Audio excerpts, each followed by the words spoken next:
कोई निरस्त अभी चाह रहे हैं कि सक्षमता परीक्षा को निरस्त कर दे, खत्म। जो परीक्षा दिए, मेहनत किए, तैयारी किए, जाकर के कहा किए नहीं किए, सब खत्म। अब क्या चाह रहे हैं कि सब पर एक डंडा फिर चला, नया डंडा। उधर चला पाठक जी का डंडा, अब चलेगा सिद्धार्थ जी का डंडा। ये डंडा चला करके और सबको ये चाइनीज जो बनावटी राजकर्मी का दर्जा जो मिला है, बिना ग्रेड पे 84 का नौकरी पे महोदय बिहार में, चाहे कहीं भी किसी स्टेट में, वहाँ उसको ग्रेड पे है, सबसे न्यूनतम ग्रेड पे भी उसको दिया जाता है। लेकिन बिहार में जो शिक्षक चाहे बीपीएससी बहाल हुए, चाहे जो सक्षमता वाले को करवा तैयारी करा रहे थे, या अब जो साजिश चल रहे हैं कि सबको राजकर्मी का दर्जा देकर ढकेल दे और एक साथ तबादला कर दे, जो नियोजित है वो नियोजित भी नहीं रहे, ऐसा जो आप चाल चल रहे हैं, तो हमें बनावटी राजकर्मी मंजूर नहीं है। हम आज 20 साल से बिहार में शिक्षा का अलग जगा रहे हैं। आप मेरे जीवन को बर्बाद किए हैं, आप बिहार के पढ़े लिखे युवाओं की लाइफ को बर्बाद किए हैं। हम लोग बर्दाश्त नहीं करेंगे। क्यों? हम लोग जबरदस्ती नौकरी मांगने गए थे क्या आपके पास? आप नियोजन का प्रक्रिया क्यों? उस समय मजा आया कि 1500 रुपया दे रहे हैं, 1500 में इतना बढ़िया नौकर मिल गया है जो जनगणना भी करवा दे रहा है, इलेक्ट्रिक भी साफ करवा दे रहा है, मुर्गी भी गिन दे रहा है, सब चुनाव भी करा दे रहा है, किताब भी ढो के ले जा रहा है, कॉपी भी ढो के ले जा रहा है, सारा काम करवा रहा है, खाना बनवा दे रहा है। 1500 नौकर आपको अच्छा लगा था। और आज जब हम अपने हक की लड़ाई मांग कर रहे हैं, आपको कुछ विधायक, सांसद, मंत्री को जब बढ़ाना होता है तो एक ताली ध्वनि मत मार करके अब विधानसभा पारित कर लेते हैं। और शिक्षक जो वेतन मांग रहा है, अपना हक, अपने पेट की आग बुझाने के लिए, अपना वेतन वृद्धि के लिए बात कर रहा है, तो आप फिर से उसको करेंगे नया नौकरी करो, छोड़ दो उस नौकरी को। यह बिहार के शिक्षक की गरिमा की लड़ाई है, बिहार के शिक्षकों की अस्मिता की लड़ाई है। साथियों, बहुत गहरी साजिश है सभी प्रकार के शिक्षकों के लिए। बिहार के शिक्षकों की अस्मिता की लड़ाई है। सोचिए, चाहे नियमित हो, नियोजित हो, 94 बैच हो, बीपीएससी हो, सबके साथ बहुत गहरी साल चला जा रहा है कि सबको तबादला कर दो। काउंसलिंग 1 अगस्त से काउंसलिंग करा कर सबको तबादला कर दो। कैसा तबादला कर दे? नदी पार, पहाड़ी पार, वाह वाह, ये सब कौन सा तुक है? और बिहार विभाग है ना, जो बिहार कार्यालय तक नहीं जानते कहाँ किसका कार्यालय, छुप छुप के कार्यालय चल रहा है। किसी कार्यालय में चले जाइए, अधिकारी मिलते नहीं है, किरानी नहीं मिलते हैं, अधिकारी नहीं मिलते हैं, हर जगह लूट हो रहा है। क्यों नहीं वहां कर रहे हैं? तो सबसे बड़ी बात है कि सरकार को शिक्षा से अर्जित नहीं हो रहा है। तो हम लोग बालू नहीं ना बेच रहे हैं महोदय कि आपके यहाँ टैक्स पहुंचाएं, हम लोग दारू नहीं ना बेच रहे कि आपके यहाँ टैक्स पहुंचाएं। हम लोग शिक्षक हैं, हम लोग से सब कर्म तो करवा ही रहे हैं। आप जनगणना, पीएलओ, जितना सारा काम 14-15 प्रकार का प्रभाव काम करवा रहे हैं, फिर भी बर्दाश्त नहीं हो रहा है, तो हम लोग आपको पैसा कमा के कहाँ से देंगे? तो शिक्षा विभाग से पैसा नहीं मिल रहा है इनको, इसलिए गहरी साजिश चली जा रही है। और कहा जा रहा है कि शिक्षक को जितना यातना दो और धीरे धीरे इसको निजीकरण कर दो। तो फिर जब सब कुछ निजीकरण हो जाएगा तो सरकार किस बात की, किस लिए वोट देंगे हम? समाज में उनकी छवि को धूमिल करने की कोशिश की जा रही है और आपके बच्चों को पढ़ाई से वंचित करने की गहरी साजिश चली जा रही है, ताकि आपके बच्चे सिर्फ साक्षर हो, शिक्षित नहीं हो। यह गहरी साजिश है। इसलिए हम बिहार के तमाम शिक्षक से कहना चाहिए कि देखिए, हम अपने पिछले वीडियो में बताए थे कि एक देहाती कहावत है कि जम के अहला का डर है, जम के परिकला का डर नहीं है। तो देखिए, अभी अटेंडेंस बनाने की बात आई। देखिए, यूपी में किसान लोग विरोध किया, हम लोग यहाँ कहते रह गए। सरकार एक जाल फेंकी अधिकारियों के माध्यम से, अभी बिहार के सभी विद्यालय में से कम 1 शिक्षक भी बनाना शुरू कर दे। मतलब बिजली का टोका जैसे सस्ता है, टोका फंसा दे।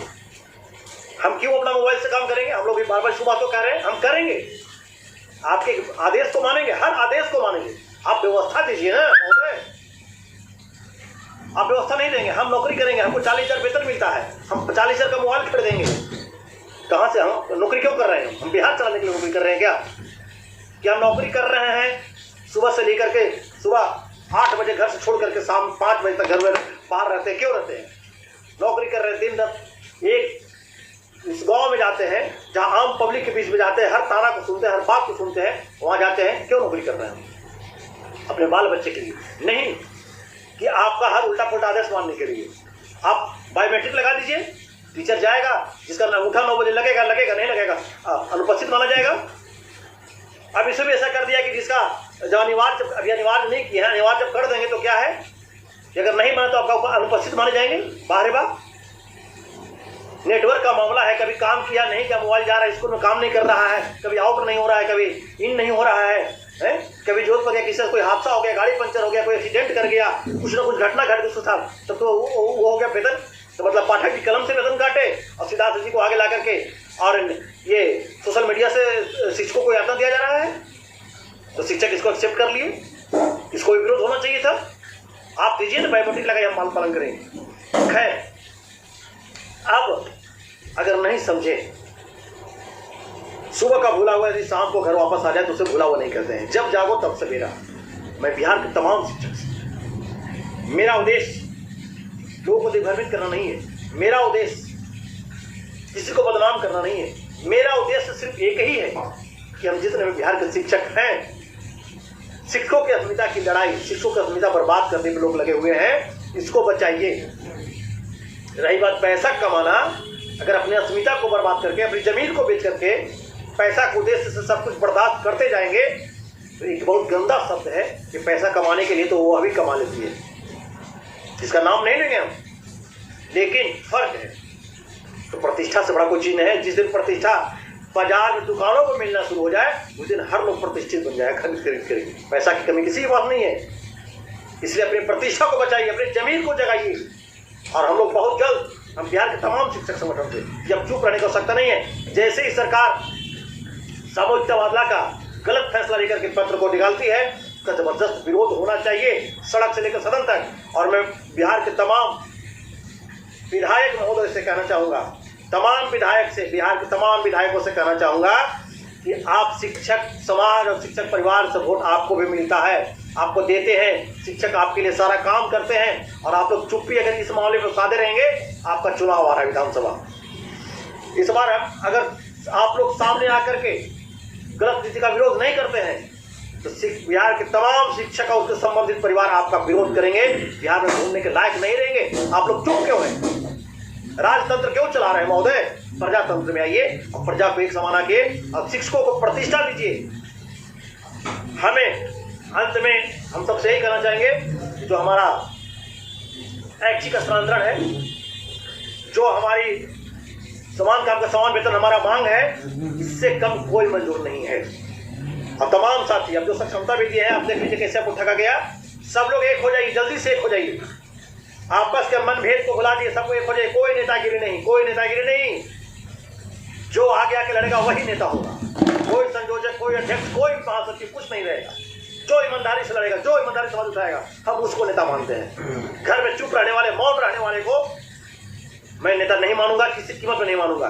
इन चंद बातों के साथ आप तमाम साथी अपने अपने जमीन को जगाइए और फिर आपसे अगले वीडियो मिलते हैं। अगर हमारी बातों से किसी को ठेस पहुंचा हो व्यक्तिगत रूप से तो मैं क्षमा प्रार्थी हूं, लेकिन जो शिक्षकों की दुर्दशा है उस बात को बोल रहा हूं और मैं इससे कहीं पीछे नहीं दूंगा।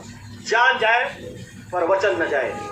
मैं अपने आप को, अपने सर को कलम करने के लिए तैयार हूं, लेकिन मैं झुकने के लिए तैयार नहीं हूं। इसलिए मैं एक शिक्षक हूं और जहां का राष्ट्र निर्माता ही डरा हो, जहां का राष्ट्र निर्माता ही सहमा हो, उस राष्ट्र का विकास क्या होगा, इसका कल्पना करने योग्य है।